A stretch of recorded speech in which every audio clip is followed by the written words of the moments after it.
Good morning, you beautiful people. It's your boy, Will H. Wilcher, and let's talk about dealing with toxic players.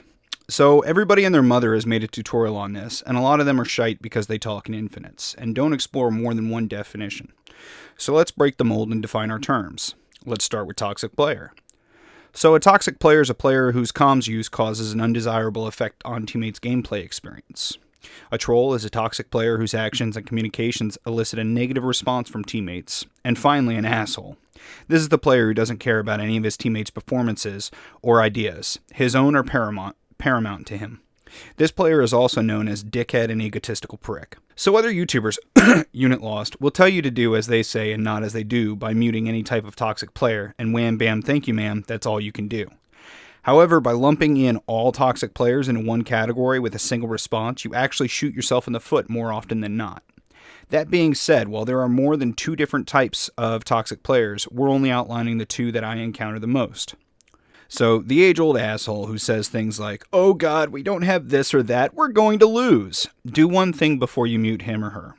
Tell your team that you don't care about team comps so long as everyone is playing a hero/role that they are more than comfortable with, and tell them that they should leave their shitty attitude on their side of the mic and not broadcast their insecurities to the rest of your team. Then go ahead and mute them if you feel so inclined.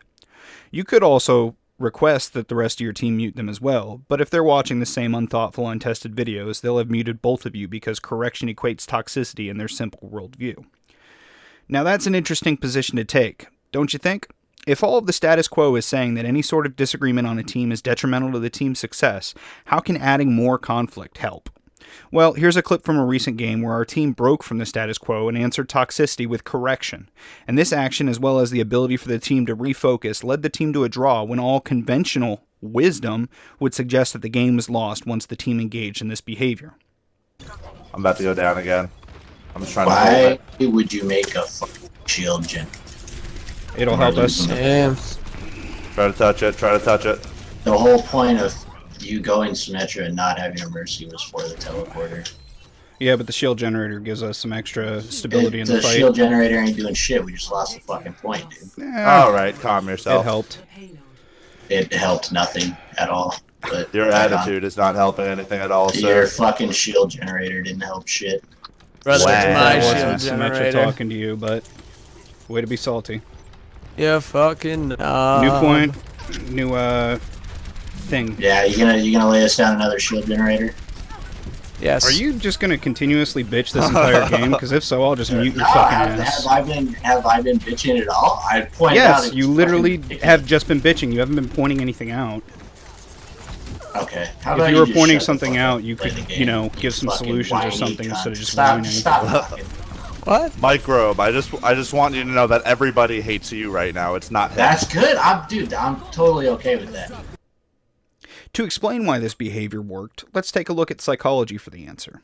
Humans have a need to group up. It's part of what kept us alive as a species in the days before vast cities and walls. So when someone is singled out in a group and told that they aren't good enough to be in that group, a process goes off in their heads that takes focus away from the game and limits their ability to put forth their best effort, which is needed to win games.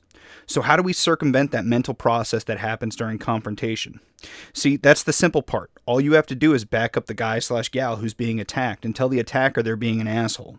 This concept is called belongingness, and this tactic was one that was used by Hitler and the Nazi Party prior to and during World War II to great effect.